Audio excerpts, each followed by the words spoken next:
Okay, so here's my gummy bears.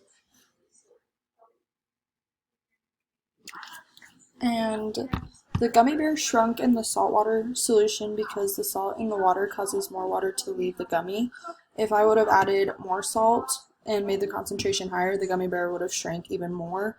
And I also noticed that it kind of took away the color too, because I did all red ones just to kind of compare the similarities, and it made it more pinkish and took away the red color about it.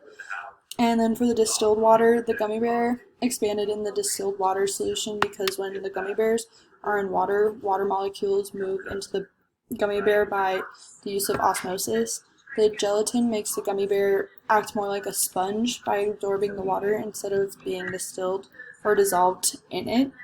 I also noticed when I was taking the distilled gummy bear out of the water that it was a lot slimier, a lot harder to hold on to instead of the saltwater one. So I thought that was also pretty interesting.